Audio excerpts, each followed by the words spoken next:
Yeah. Thanks, Jake. So on the home front, over 150 people who are on the terrorist watch list have been seized along the southern border this fiscal year. And we've reported that there's been over 1.5 million known gotaways since the Biden administration took office. Is this something the American people should be worried about right now? We continue to remain vigilant about terrorist threats to the homeland from anywhere. It is something that we are very much working on, that we are consulting with the Congress on, that we are seeking to secure the necessary resources to continue to work through. And anytime we see any threat stream involving a terrorist threat to the homeland, we mobilize every asset and resource of the U.S. government to go after that. And that includes information and analysis that we have shared with the Congress about plots emanating from the Middle East, plots emanating from other places. We'll continue to do that. We also will continue to take steps to pursue a humane, orderly border policy, and we will work with the Congress in the weeks ahead to continue to get the resources we need to be able to do that. I would point out that in the last supplemental, we actually sought additional funding for the border, which was not forthcoming in the ultimate package that went through. So the Biden administration has said to Congress already, we're looking for more resources to be able to deal with the continuing challenges that we have at the border. Yeah. Jake, the president doesn't have a confirmed ambassador to Israel at this point. What are you doing to get Jack Lew confirmed, given he was nominated about a month ago? The nomination was sent to the Senate in late September. What's the plan to get him on the ground?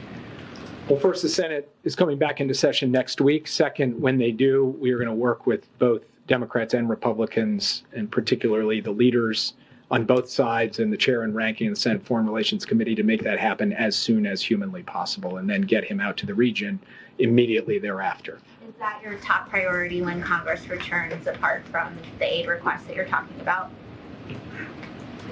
Well, it's hard to answer top priority in the sense that our top priority when Congress comes back is going to be the full spectrum of needs that Israel has. Some of that is related to the support that we're seeking from Congress. And then, of course, having high-level diplomatic representation is going to be critical as well.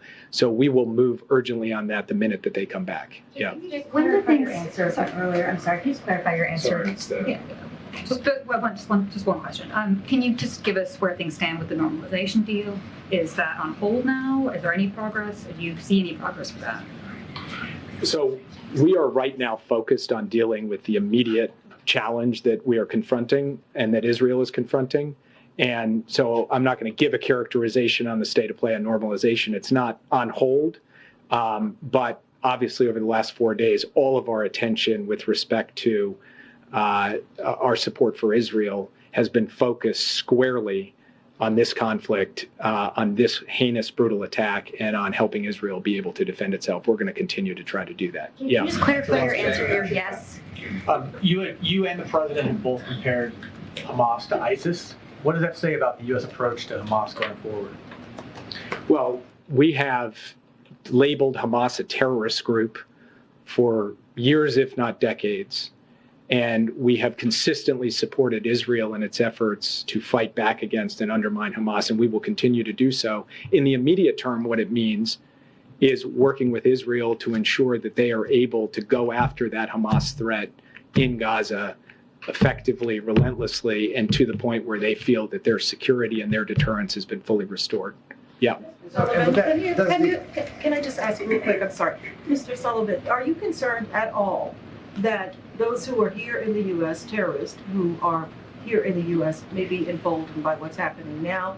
And just to piggyback on what was asked earlier, because we do know that there are people sort of lurking here, is there a concern that there may be a flare-up? The president put out a written statement yesterday with multiple elements to it. One of those elements was about the focus that we have right now on protecting Americans here at home against anyone who would seek to exploit or piggyback on what has unfolded, these gruesome events that have unfolded in Israel. Part of that is about protecting places of worship, synagogues, and ensuring that we don't see a kind of virulent form of anti-Semitism sparked by what has just happened. And then part of that is about ensuring that any terrorist threat here in the United States or to the United States or to Americans anywhere in the world, that we are at a heightened state of vigilance to deal with that. That's something the president directed his team. It's something he spoke to yesterday in that statement, and it's something that he will be convening his national security team on this week because it remains a very high priority. And I'll take the last question. Does the administration regret making the prisoner swap with Iran in light of these attacks? The United States does not regret bringing home American citizens who have been unjustly detained abroad. As I said before, the president has no higher priority than to get Americans home. Right now, we have Americans who are being held hostage by Hamas in Gaza. That is a high priority. Bringing those Americans home from Iran was a high priority, from Afghanistan, from Venezuela, from other places as well. And we stand by bringing those people home because that is the duty of the commander-in-chief, is to get innocent Americans out of captivity in places that they are being unjustly detained. Thank you. Jake, if the true strikes Iran, what level of support can they count on from the U.S.? Thanks, Jake.